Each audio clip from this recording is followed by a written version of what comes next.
Feels so great to always have you here on VNAT's Global Communications TV Weekly News Update.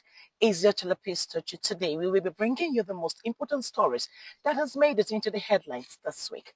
Stay with me after this short break for the headlines.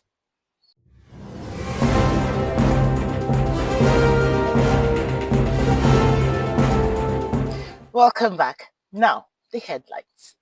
INEC proposes 874 billion naira budget for Nigeria's 2027 general elections. Rivers State's political tension rises as Governor Semin Alayi Fubara dissolves the State Executive Council. Ongoing electoral reform protests in Abuja gain national momentum. Nigeria hosts Africa Running Conference in Lagos ahead of major marathon event. Ghana cocoa farmers face delayed payment amid agricultural concerns. WHO declares mpox outbreak contained after vaccination efforts in Central Africa. G20 finance minister meet in Brazil to address global economy and climate financing.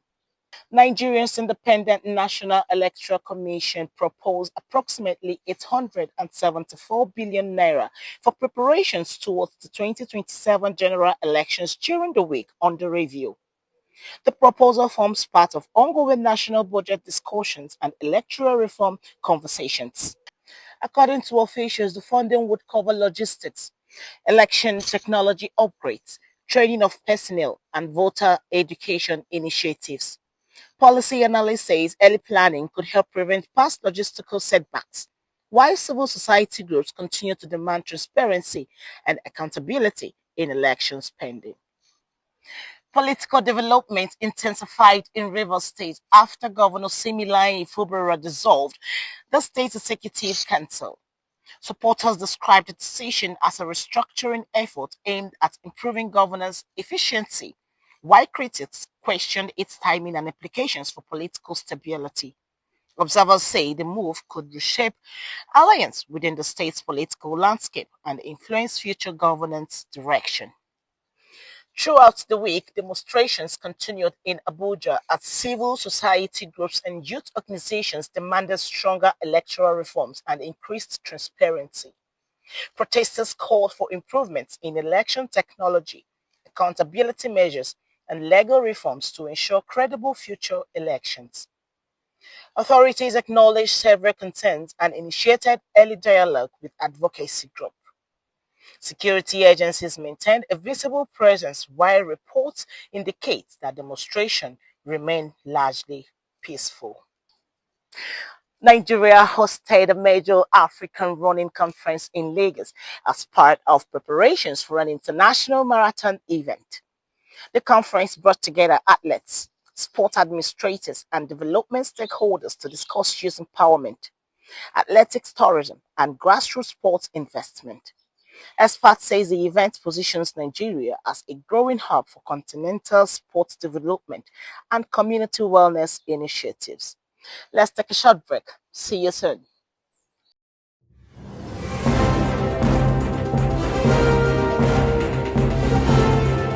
Welcome back. Now in Ghana.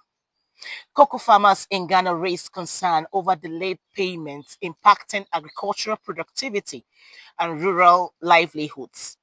Industry stakeholders warned that extended delays could affect supply chains and economic stability within farming communities.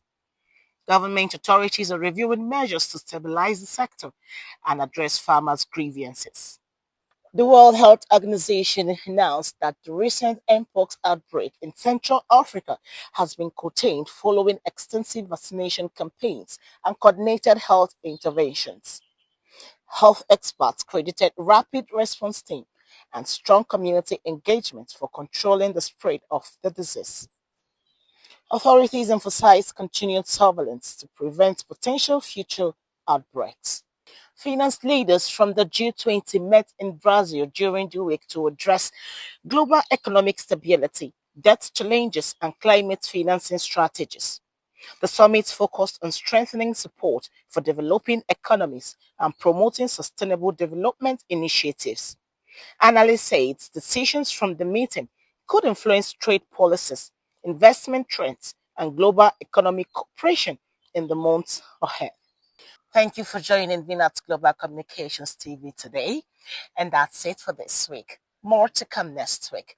Do well to connect with us on all our social media platforms. Don't forget to always ask the hard questions. See you next week. Bye for now.